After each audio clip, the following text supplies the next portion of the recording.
Kita lanjutkan ceritanya. Meskipun demikian, tubuhnya yang kekar berotot cuma terduduk lunglai di dinding itu. Benaknya yang lamban dengan sabar berpikir keras untuk memecahkan persoalan yang tak kunjung terpecahkan. Panas mentari tropis yang lazim memanggang lembah Efrat ini, meskipun membakarnya tanpa ampun.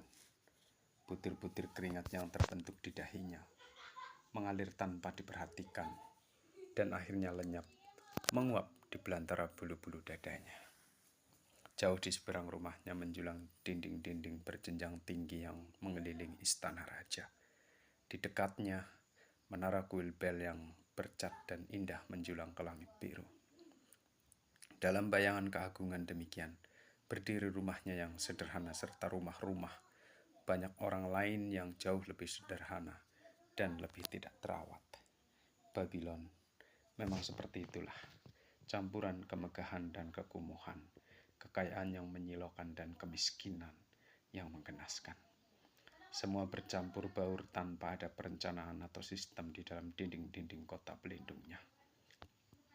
Di belakangnya, kalau saja ia sempat menoleh dan memandang, kereta-kereta orang kaya berderak-derak dan bersanding dengan para pedagang yang bersandal maupun para pengemis yang bertelanjang kaki. Bahkan orang-orang kaya pun terpaksa memutar kereta ke pinggir untuk mempersilahkan iringan para budak pengangkut air yang sedang melakukan tugas dari raja, yang masing-masing mengangkut sekantong besar kulit kambing berisi air untuk disiramkan ke taman gantung yang indah itu. Bansir terlalu terbebani oleh masalahnya, yaitu masalahnya sendiri, untuk bisa mendengar atau menyadari hingar-bingar kota yang sibuk itu. Namun denting dawe-dawe lire yang sudah akrab di telinganya, namun tak diharapkannya, tiba-tiba mengejutkan ketidakacuhannya. Ia menoleh dan menatap wajah berulas senyum sahabat karibnya, Kobi, si pemain musik. Semoga para dewa memberkatimu dengan segala kenyamanan, sahabat karibku, ujar Kobi dengan salam yang panjang lebar. Ya. Tampaknya para dewa sudah begitu bermurah hati, sampai-sampai kau tidak lagi perlu bekerja. Aku akan bersukaria denganmu dalam kemujuranmu. Bahkan, aku akan ikut serta dalam kemujuranmu. Aku yakin, pundi-pundimu pasti menggelembung, sebab kalau tidak pasti engkau sudah membanting tulang dalam bengkelmu. Ya kawan, ambillah 2 shekel saja, dan pinjamkanlah kepadaku sampai pesta orang-orang kaya berakhir malam ini. Percayalah, kau tidak akan kehilangan. Aku akan mengembalikannya. Kobi, kalau saja aku punya 2 shekel, Bansir menjawab dengan sedih. Aku tidak akan bisa meminjamkan 2 shekel kepada siapapun, bahkan juga kepadamu, sobat terbaikku.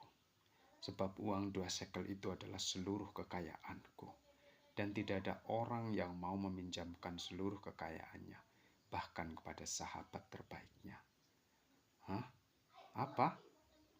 Seru Kobi benar-benar terkejut. Jadi kamu tidak punya sesekel pun dalam pundi-pundimu? Lah, kok kamu duduk diam saja seperti itu, laksana patung? Kenapa tidak kau selesaikan saja kereta itu? Dengan cara apa lagi kau dapat memenuhi segala keinginanmu, sobatku? Kenapa tidak kau selesaikan itu? Di manakah energimu yang tiada habis-habisnya itu? Adakah sesuatu yang merisaukanmu? Apakah para dewa telah menimpakan kesulitan-kesulitan kepadamu? Pasti ini cobaan dari para dewa. Bansir setuju. Diawali dengan sebuah mimpi. Mimpi yang tidak masuk akal.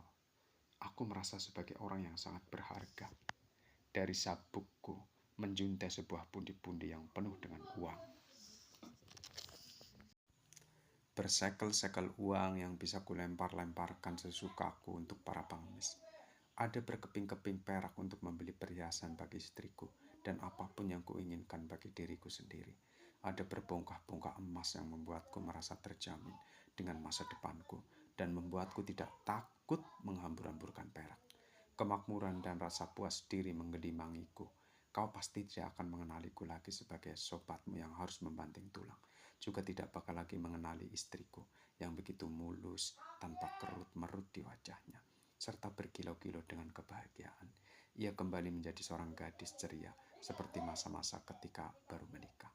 Sungguh mimpi yang indah dan menyenangkan, komentar Kopi. Tetapi mengapa perasaan-perasaan yang begitu menyenangkan itu harus membuatmu menjadi patung seperti itu? Mengapa?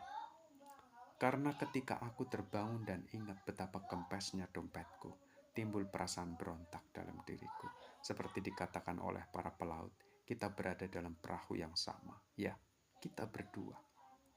Sebagai anak-anak remaja kita pergi bersama menghadap para imam untuk menimba kebijaksanaan. Sebagai orang-orang muda, kita saling berbagi kesenangan. Dan sebagai orang-orang dewasa, kita selalu bersahabat karib. Kita telah mengalami banyak hal yang memuaskan.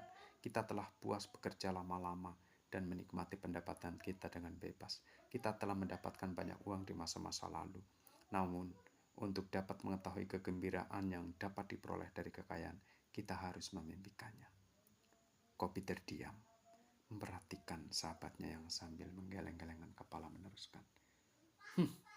Apakah kita tak lebih dari sekedar domba dungu?